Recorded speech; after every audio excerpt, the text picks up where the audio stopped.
Thank you all so much for coming tonight. See about 30 people out there.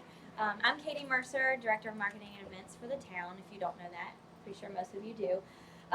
Really excited and a little bit nervous about this right now. It's very exciting to embark on this, like a new image, a new way to promote our town for tourism, development, economic development, new people moving here. So anyway, I will let Ben Muldrow from Arnett and Muldrow take it away and show you the whole process and go from there.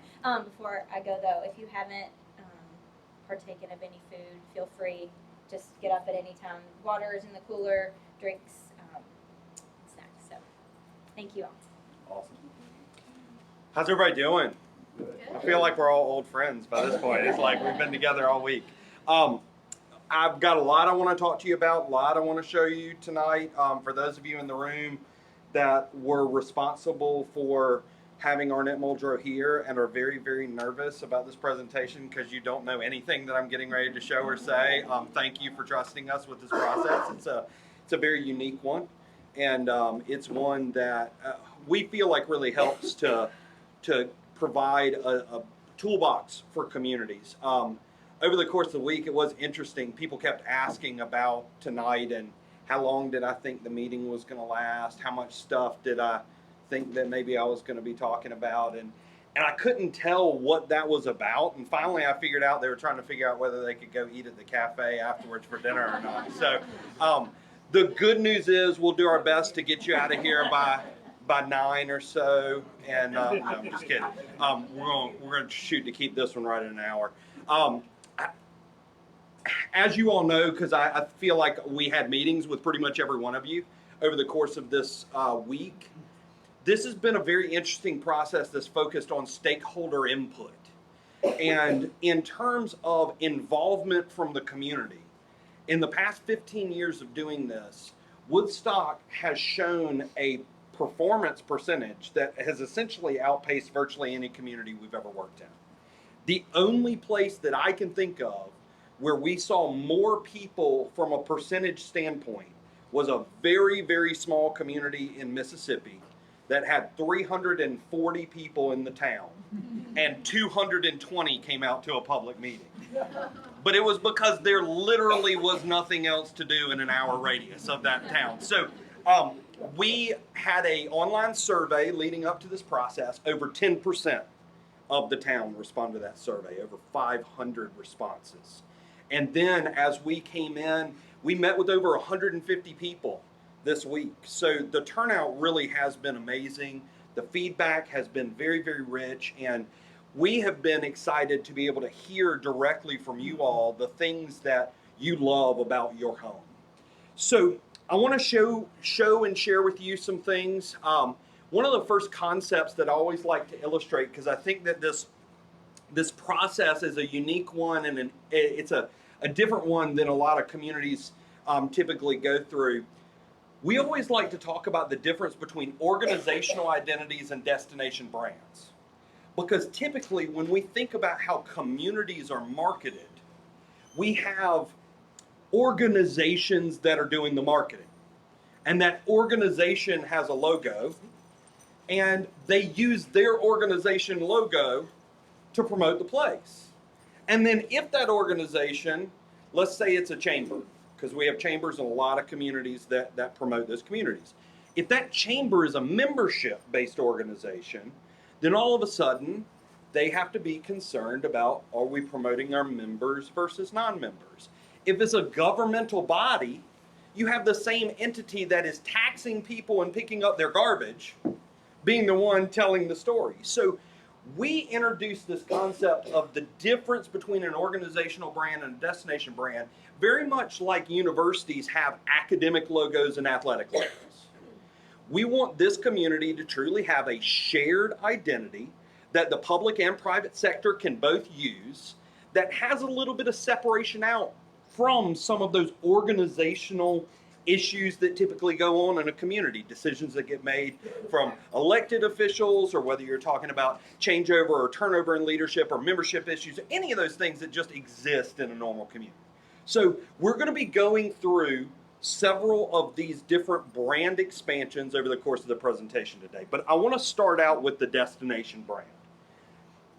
Up until this point, the closest thing that probably would fall into this category would be the Discover Woodstock logo, the Swiss Guard icon, all the things that had gone into that.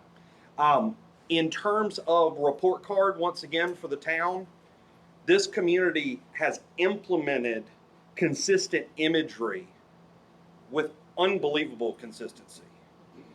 To be able to integrate that image into things like light poles and signage and water towers and printed materials, that consistency is really, really admirable.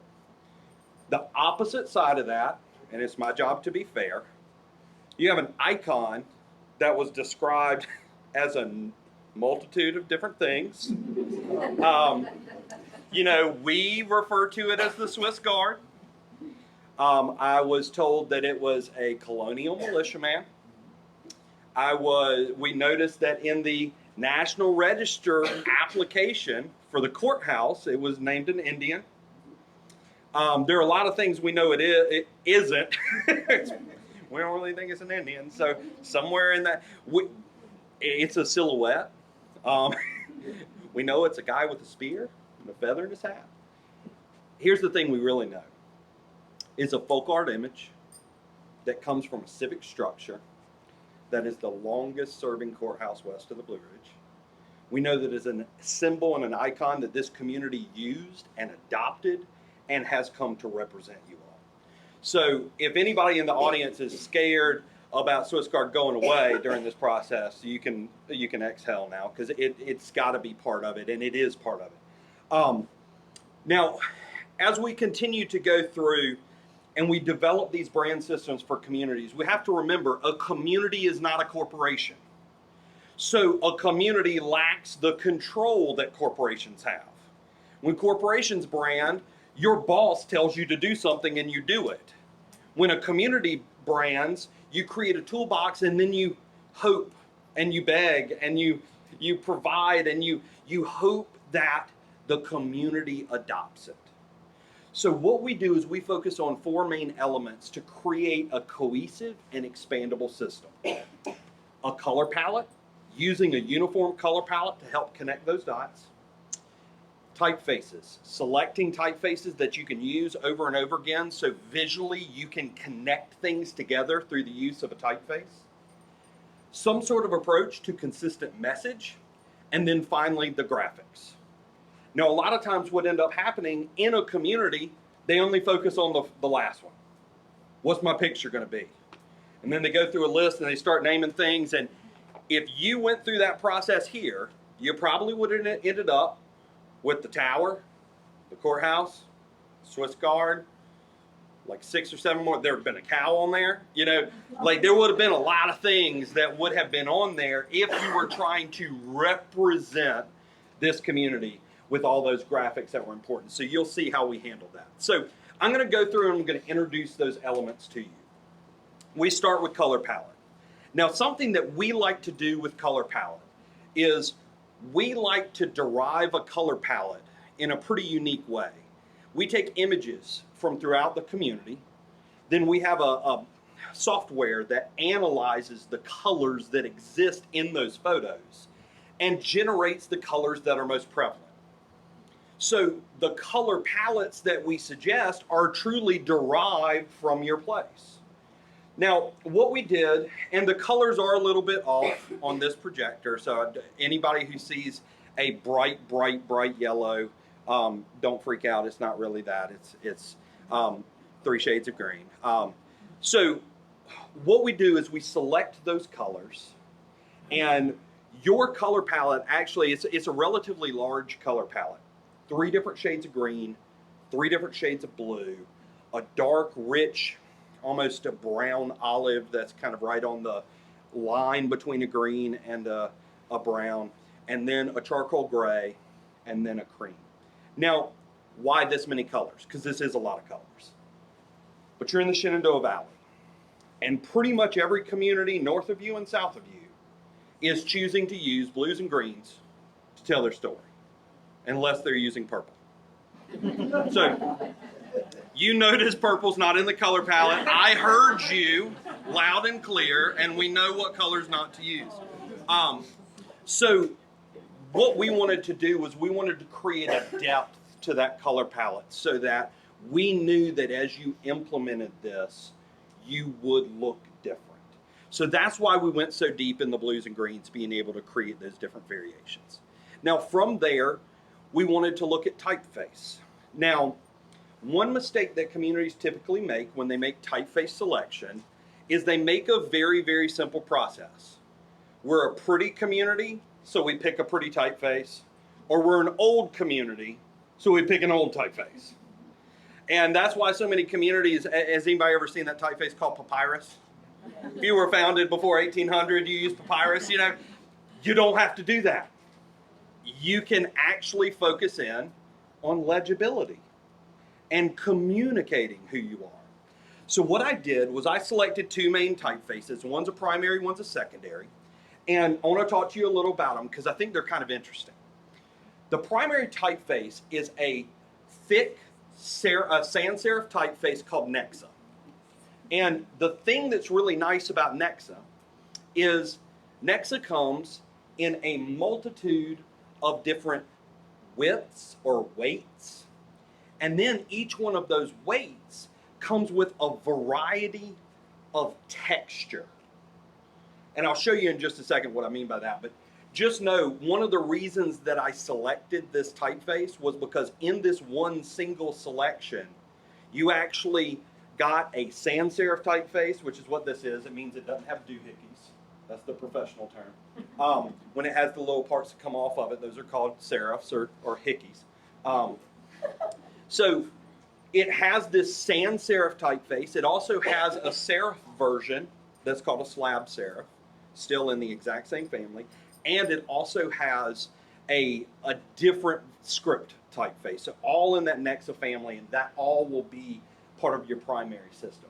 Now, I also selected a script secondary typeface, partially to pay tribute to what's the marketing on Shenandoah County side. Wanted to have something that visually looked similar to some of those things going on, but then also just having that ability to kind of personalize. You'll see as we go through this, that script typeface, they're not real great at legibility. They're not intended to be particularly legible. So I wasn't using it in primary usage. I was using it in messaging that I wanted to draw someone a little deeper into and have them get a little bit more connected to our communication before that message was revealed. And you'll see what I mean by that. Now, I talked about these different levels of texture. This is what we call your word type. So one of the things that we believe is every time that we say Woodstock, we want it to look the same way. And so no matter where that's coming out, if you're using that consistent typeface, you start to create continuity in that implementation. But because of the way the typeface is created, you can go anywhere from very clean to very textured, depending on what kind of event you're going for. So if we're going to have a barbecue festival and we want to get into that grit, that often we see in that kind of textured flavor, you've got that option. If you want to do something a little cleaner, you've still got that as well. So you see colors, you see typeface.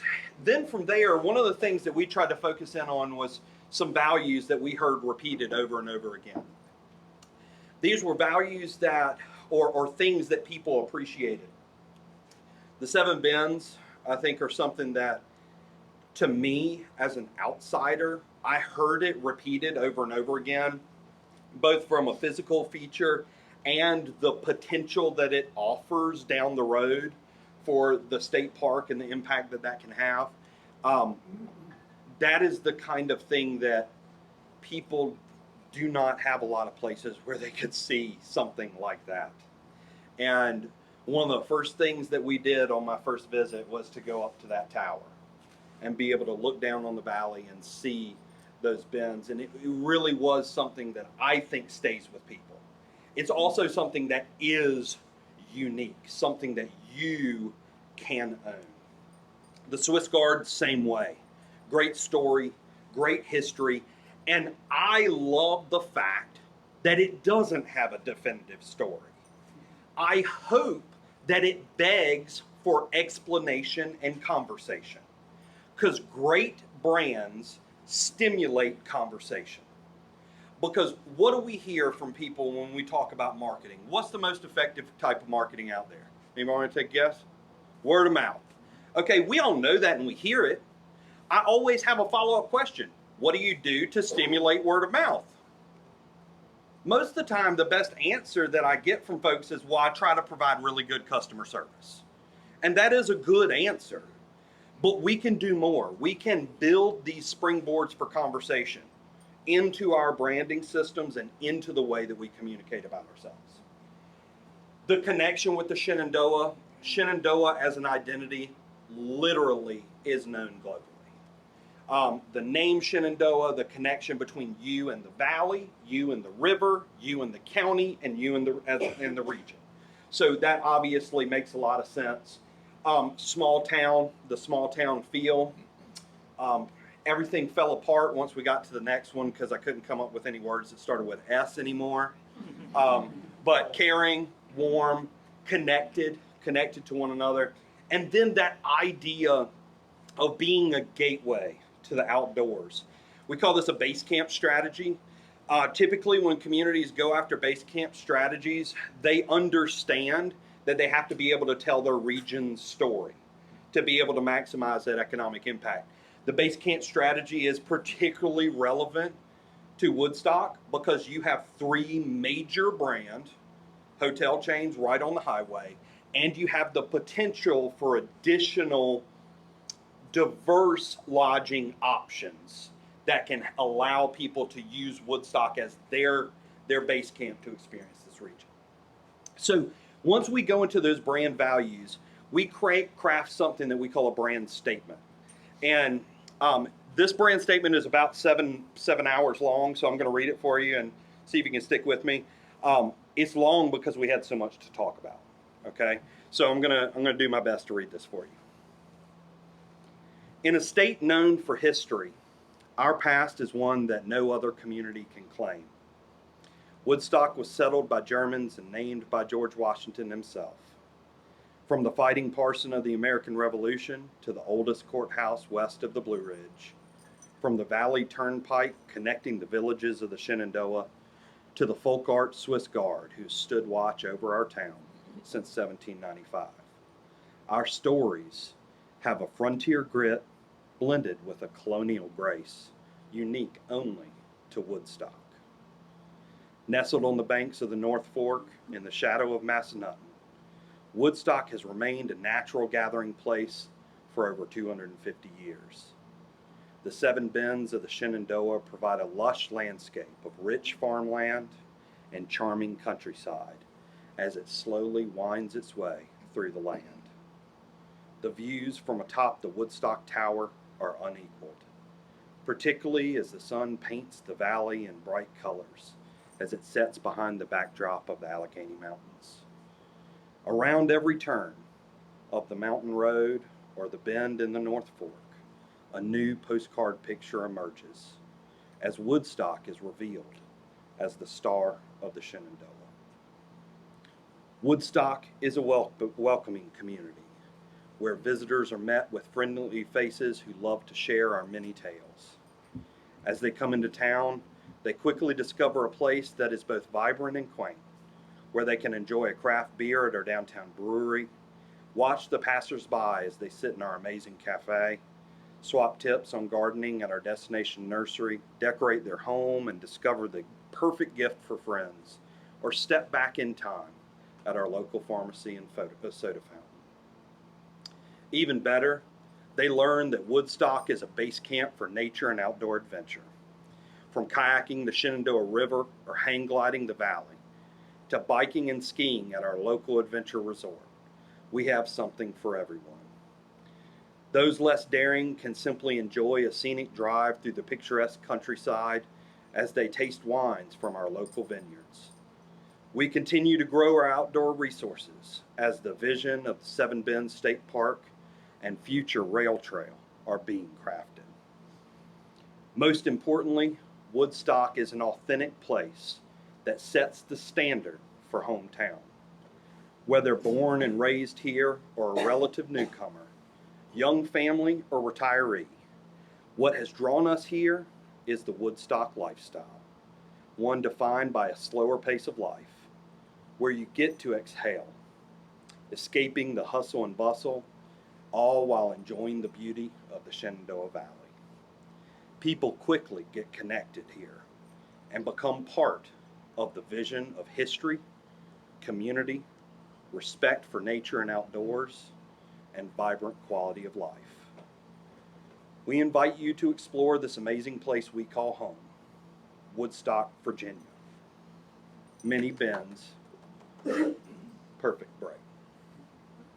So what that statement does is that statement allows us to stitch together all of those things that we heard you say were important to you and create this very simple message that allows us to start to leverage these resources and these assets that we're trying to communicate and market. Now, I want to dig into this because I think one of the things that's important about community branding is if you try to represent a community with one and only one logo, you're in trouble.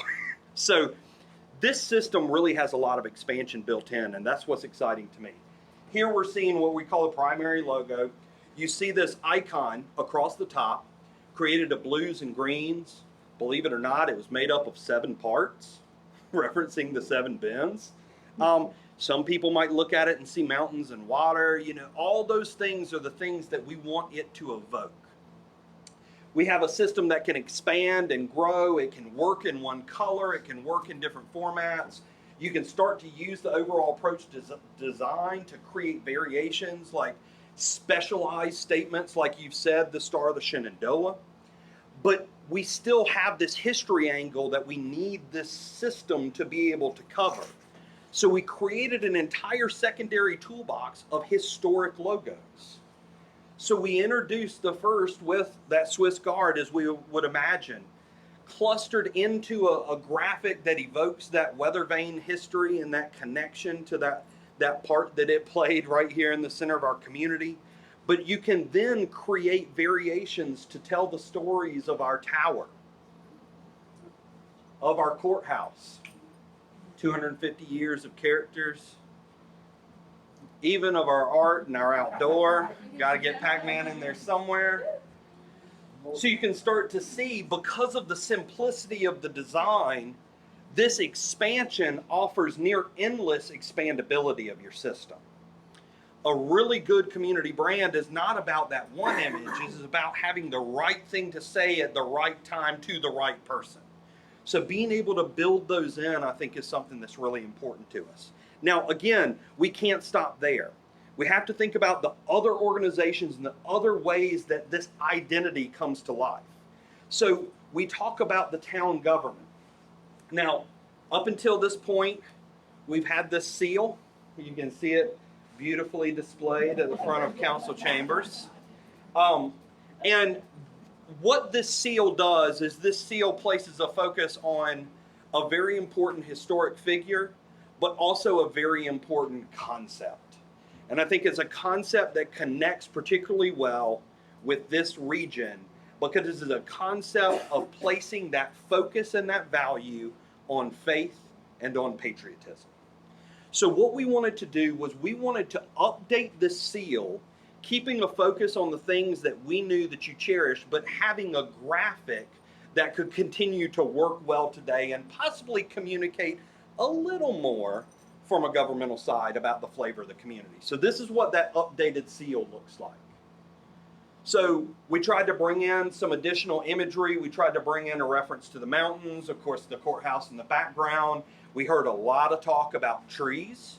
So we integrated a tree in there. But again, keeping those elements, keeping that name prominently featured, keeping that phrase, a time to pray, a time to fight, that established date. So you have all those tools, but now once you have that redesigned seal, you can cluster that with this word type so it still connects and complements the overall system, but you have that ability to separate out formal actions of the town government from community marketing. Now, in addition to that, we have the opportunity to look at different organizations and departments of the town.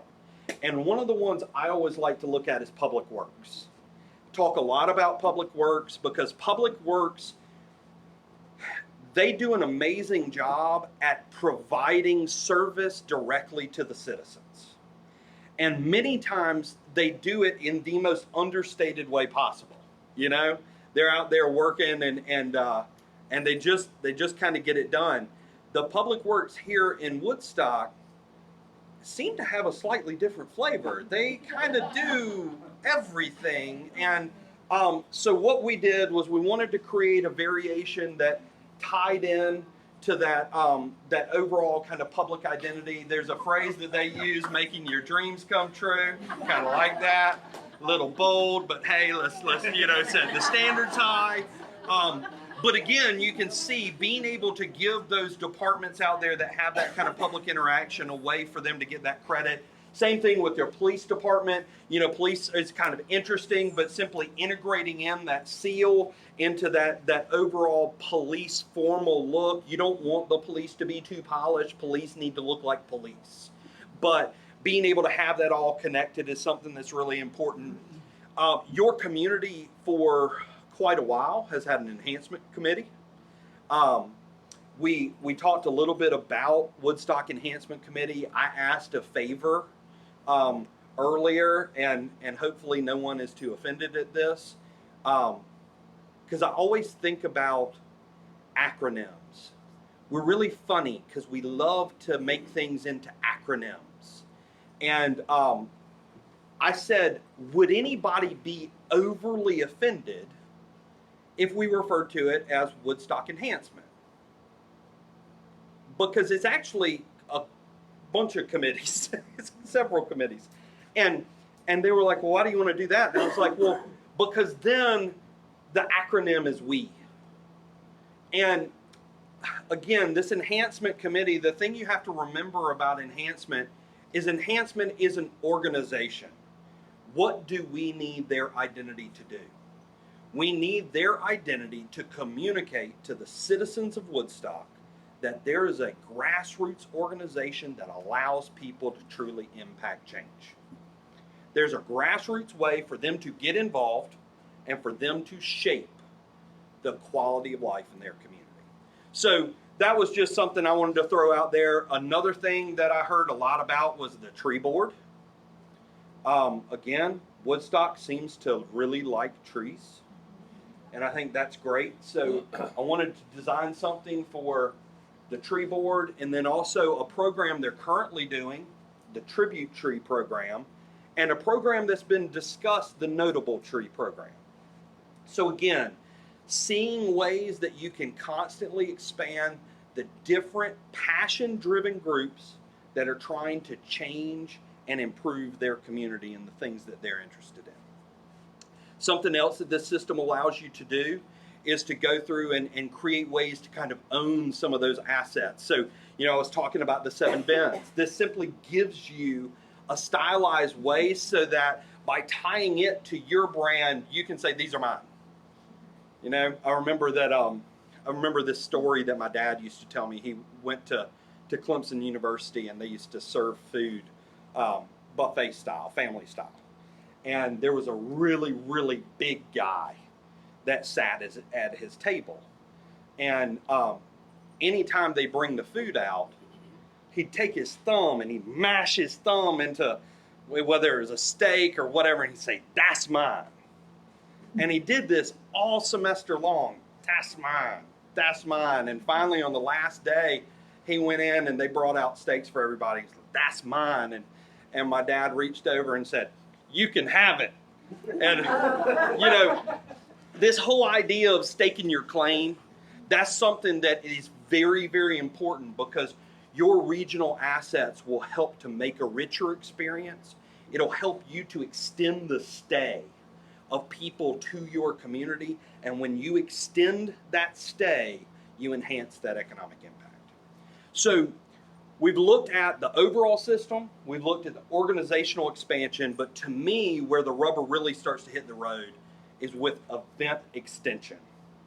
Because we put all this work into putting on events, but if we don't help people to see how those events are part of the community's brand equity, then we end up putting in a lot of work to a great one singular experience, but it doesn't trickle out and create brand equity for the community as a whole. So again, going through and seeing things like your Christmas event, simply showing how you can integrate that typeface and those colors. Vintage Woodstock.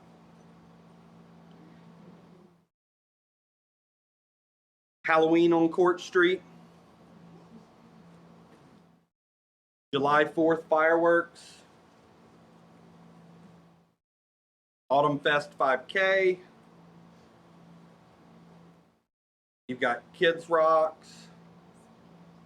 Woodstock Rocks. Chili Fest. And even being able to go out and you know, own that school pride as well, and being able to take your community identity and tie it into that pre-existing community pride. And I try to constantly read about things. I even came across the Woodstock River Bandits, and I heard a little bit about that, so created a logo for how that could tie in as well. So, you know, you start to have these different ways that you can take this system and you can start to stitch together all these really great activities and great events that people participate in their community. Now from there, I've got some other stuff I want to share with you. As you can imagine, everything that I'm showing you, literally, we wrapped up yesterday at lunch, and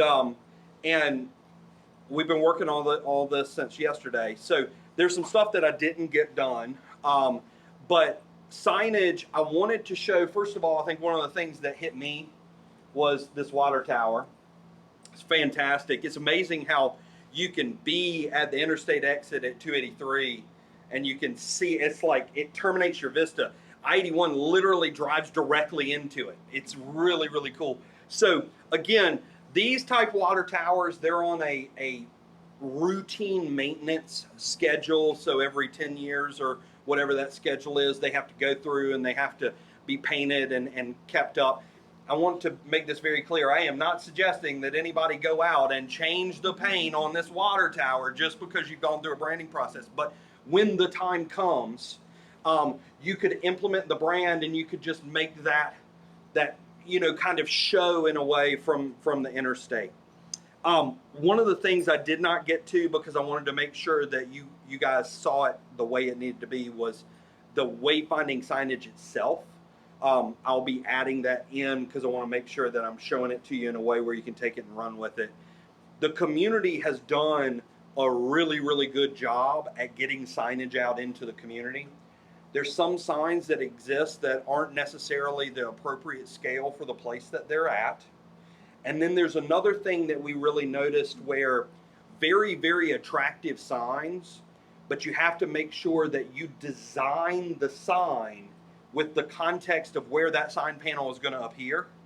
Many times we design something that looks good and then we implement it consistently at all the locations, but that might not be the best way for it to be impactful at the location it's located at. So that was redundant.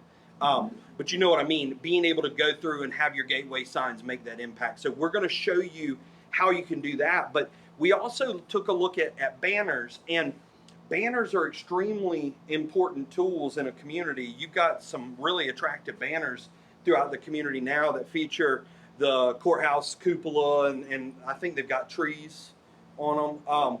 But one of the things that I would love to see you do as you go through this process is adopt an expandable but simple banner system. We over-design banners most of the time. And the reason that we over-design banners is because as a designer, we start with a white screen. So we tried to design something that looks and feels balanced in relationship to the white screen instead of designing those banners on top of all the other things happening in the place where these banners are going to appear.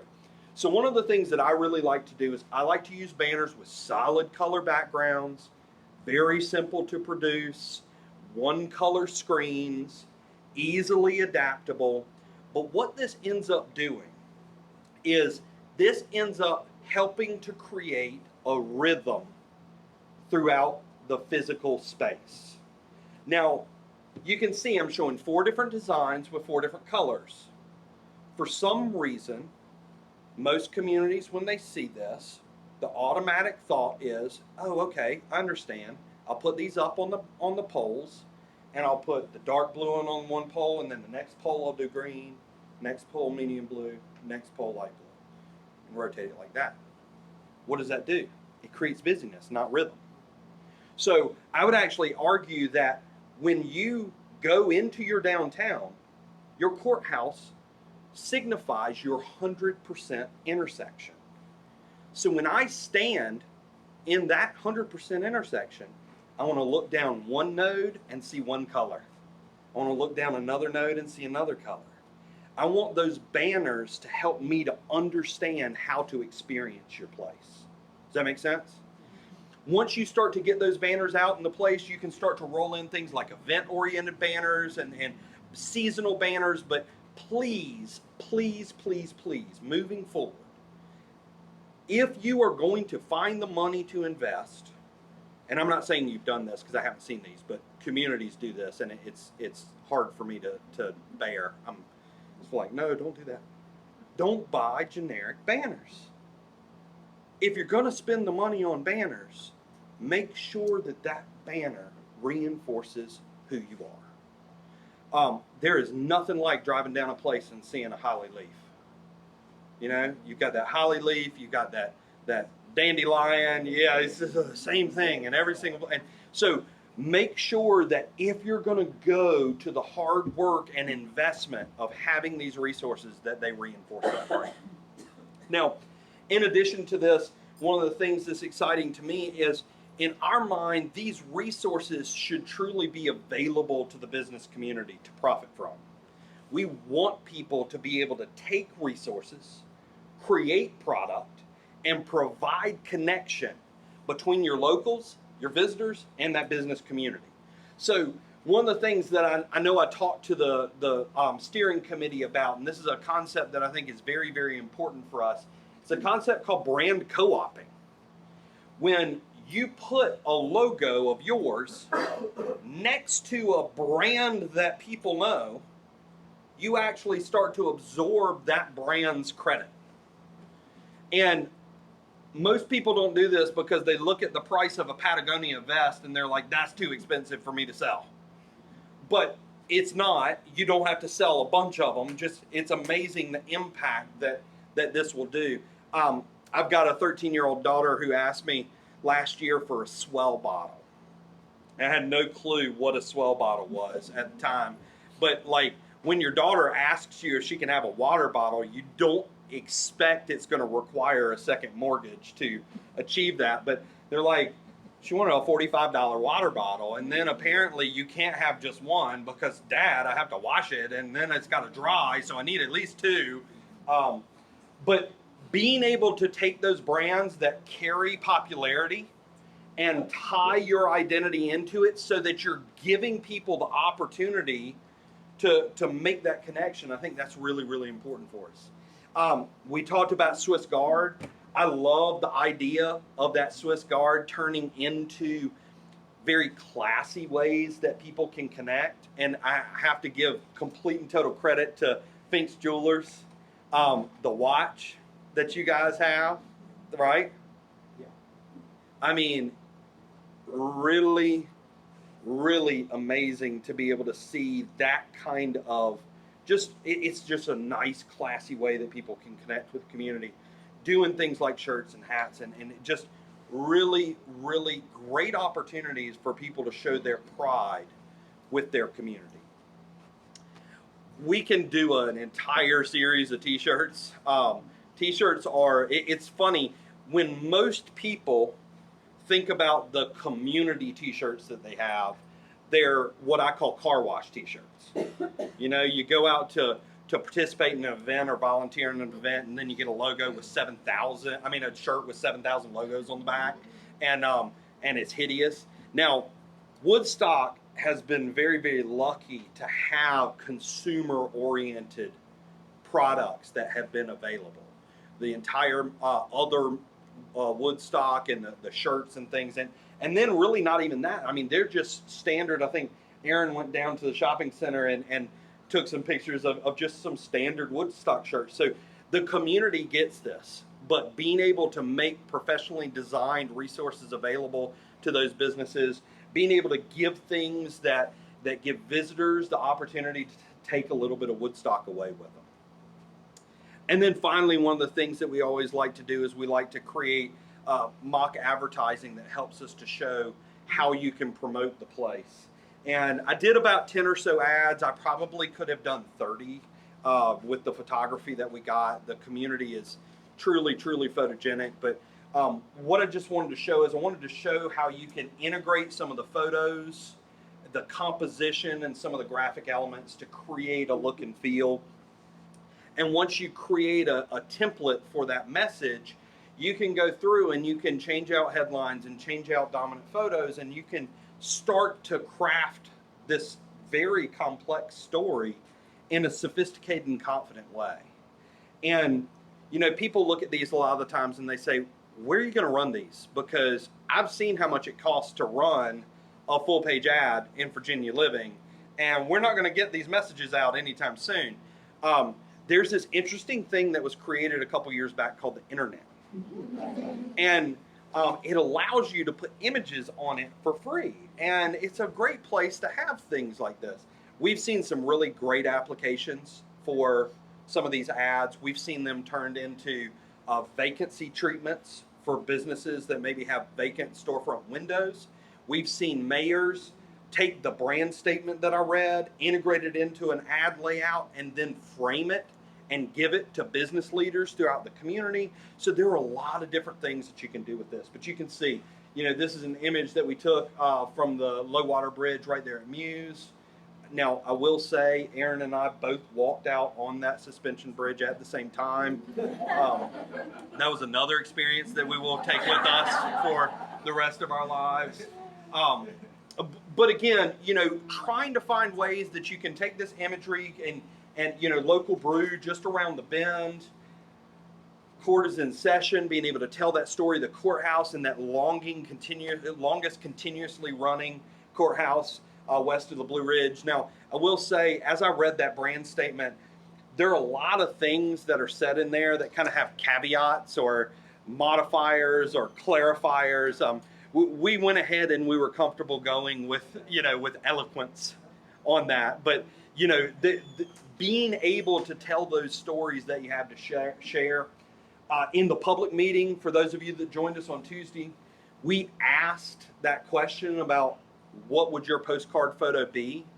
It was remarkable how many folks, they just kept going back to Main Street, Main Street, Main Street. So being able to take that concept of Main Street and share it with the world, and something that you really have connected, being able to tell stories of some of your local businesses and connecting it with that quality of life. And honestly, I would venture to guess that there's some businesses in this community. Is anybody here? I know Pat owns a business, couple of them, and you know, we've got these. How many times a week do you have someone who is local who comes in and says they didn't know you were here? I mean, you've been here for what, 70 years, and I mean, you probably still get residents. Oh, how long have you guys been here? You know, I mean, one of the things, and every single person is guilty of this. Every person, everywhere. You think you know your home. You think you know where you live. The motivation to discover your own backyard is actually remarkably low. So you have to use imagery, you have to use photos, you have to create that sense of, oh, I didn't even know that existed in my own town, to be able to draw those people out. You know, a lot of times we use these buy local campaigns, which are almost guilt driven. You know, it's like buy local or I can't feed my kids tonight, you know, kind of thing.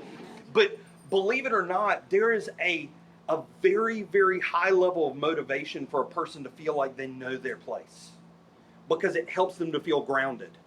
So using imagery to highlight things that you have, it really does help to draw people in and have them explore their communities. The watch that I was talking about earlier, and you can just see very, very tiny there on the face, it's got the Swiss Guard. You know, really, really classy. Highlighting some of those assets that might exist outside town limits but are part of the story that you have to tell. Showing off those unique businesses. I've shared this story several times about how, you know, I landed here on the first visit for a tour, and the staff told me we were going to eat lunch at a garden center. And that was new to me, you know, and once we went out there, it made complete and perfect sense. But being able to see those successful businesses that are really setting that standard, being able to go in and experience those places. And Aaron had a great story. We've got a mutual friend of ours who works at Clemson University in tourism and grew up in Winchester, but actually spent 3 or 4 years growing up here in Woodstock. And he was very young, but he and Aaron had been talking all week long, and Bob shared a story of, he said, you know, one of my greatest memories of childhood, not just of Woodstock, but of childhood in general, was of a dog named Jefferson, who could add, subtract, multiply, and divide. And that dog lived here in Woodstock. We figured out whose it was. Leo's. Oh, yeah. So, you know, of course, they knew exactly who Jefferson was. They knew exactly who Jefferson owned. And they said, well, you know, unfortunately, Jefferson's no longer with us. But since then, Leo's had 2 more dolls, Lincoln and Monroe, I think. So we can see that trend. Being able to tell those stories, being able to share that interest, those are the kind of things that connect people to place. And that connection between people and place is really that thing that helps to create a vibrant community, and it helps to give that control of the future of this place to the people. So with that, I've been talking for about 55 minutes, and I want to do my best to keep you out of here, get you out of here in time to eat some delicious dinner here in town. I'd love to open it up to you all. Your initial reactions, your thoughts. I know this is a lot of stuff coming at you all at once, but I'd love to hear anything that you want to make sure that Aaron and I take away with us today. Thank you. Yes, ma'am. It really hits the spot. I mean, Great. a lot of spots, and I don't know how you do this as quickly as you did. I realize you've been here for a month or something, but it's amazing. It's Great. really Thank you. Very, very clever.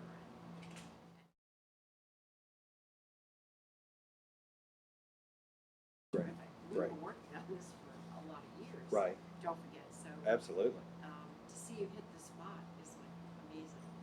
Thank you so much. Appreciate that. I have to be honest with you, I got emotional. Good. Good. Awesome. I'm afraid that I look forward to going back through it again. Yeah, absolutely. Absolutely. Well, thank you so much. Yes, sir. I say nothing about the races or the fairgrounds.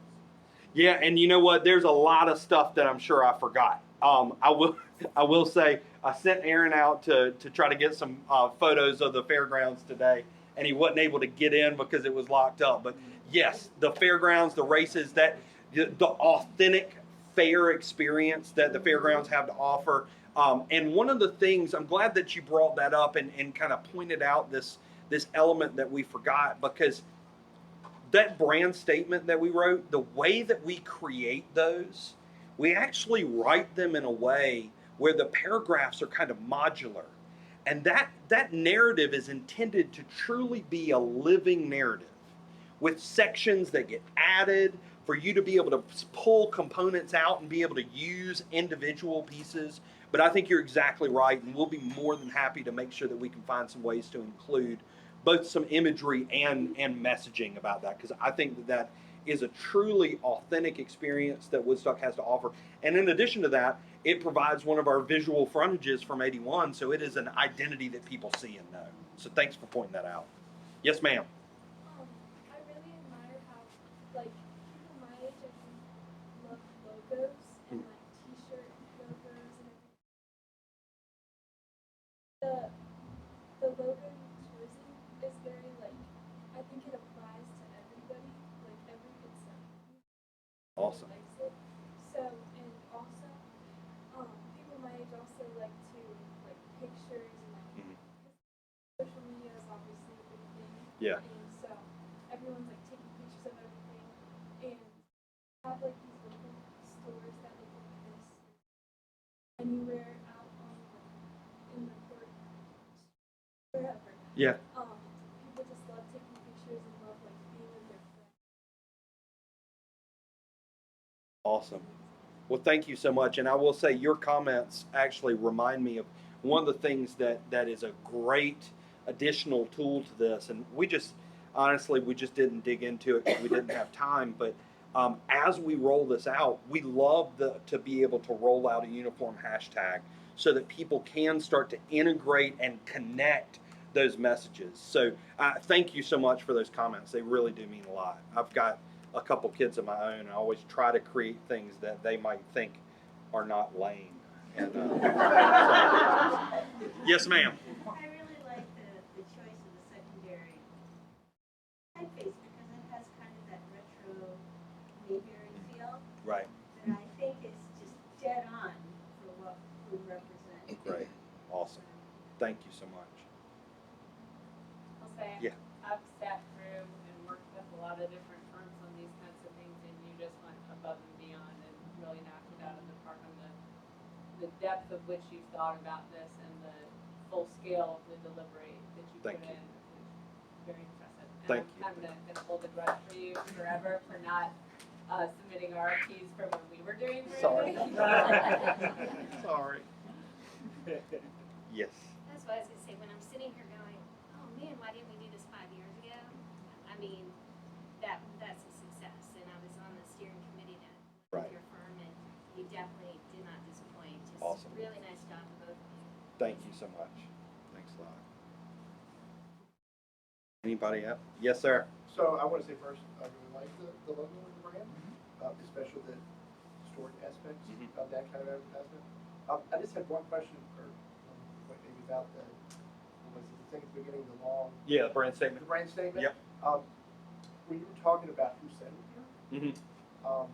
just to clarify, it was not a journalist. Right. I feel like for me, You know what, Zach? I'm glad that you're pointing that one out because I was scared. I was scared about the saying that George Washington named it because, like, I found a book that said that George Washington named it. But in my experience with the Swiss Guard, I have found that you need multiple forms of reference. But no, absolutely. and I don't absolutely. say that because I'm a history nerd and that was one tiny point, but I say that looking at being inclusive. about Absolutely, it. absolutely. And if you say, in my view, this is my opinion, if you say this Germans, you leave out other people that came Right. here at the same. So I do whatever you want. Fantastic. No, absolutely, absolutely. Great point. We could just say immigrants. Yeah, yeah. Do what? All right, y'all. Well, I don't want to drag it out. I want to thank you all. Thank you for your time. For those of you that have sat through 1, 2, 3, multiple meetings with us over the course of this process, thank you all so much for the time and dedication. To a certain degree, I almost feel guilty when we go through these processes because the things that we're doing when we do this, it's kind of like sending out that wedding invitation, but you all are the ones that did all the planning. You did all the hard work. You're the ones who have created the place that you have, preserved the place that you have. You put in the blood, sweat, and tears to make Woodstock, Virginia what it is today. So on behalf of Arnett Mulder and Associates, I'd like to thank you all for the opportunity to work with this community. I know when Katie called me to say that we had been selected to do this, she said, are you going to be on this? And I was like, absolutely. Like this is a community I want to get to know better. So thank you all for this opportunity. And a couple housekeeping notes, and then we'll wrap up. What we're going to do is I have recorded this presentation. We're going to be posting this online. And I'll share with you all something that I've started to tell folks because I think it's kind of fair. And I'm a consultant, so I'm allowed to say things. All opinions aren't equal. And what I'm meaning by that is you all have been given your time to come out and sit and listen to me talk for an hour. And heard that strategy, heard that thought process, heard of why we landed we did. And the reason that we were this is we feel like this information is very important for people to get before they can truly judge the recommendations. So if you have anybody who doesn't hear, please send them that way. Everybody will have access. I know Katie and Lynn will have access to that link, and they can share that with you all. So send them there. Let them hear for themselves what we thought, what we came up with, and then we typically take about 2 weeks or so to gather refinement. Then we'll go back and any changes or tweaks or additions we need to make. There are a lot of things on my list that I didn't get to.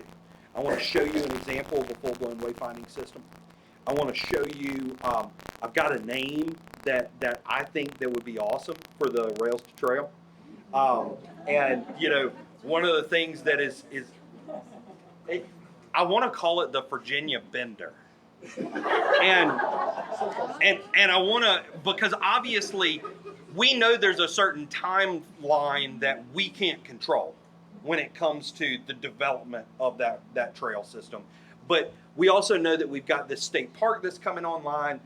I now can absolutely see an ad that speaks to the DC market saying that you deserve a bender this weekend. You know, I went on a bender I think that there's a lot of marketability there. But I will say, honestly, you know, I truly believe that one of the reasons that the Virginia Creeper Trail is as popular and economically successful as it has been is because of the name.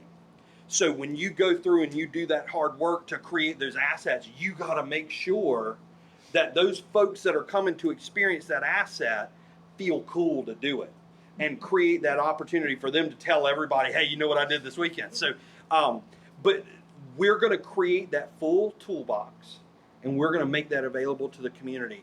You will be able to access all the photos we took. We have purchased the typeface for you all to use. We're going to define the colors. We're going to create a document called a style guide. It tells you how to use it, how not to use it. And literally you can get access to these digital assets through a single web link. So in the next 4 weeks, I think is going to be our goal that we're going to shoot for. We're going to have these resources wrapped up and available for you all to use. So thank you all for your participation, and thanks for everything that you're doing here in Woodstock, and we look forward to see what's next out of you all. So thank you.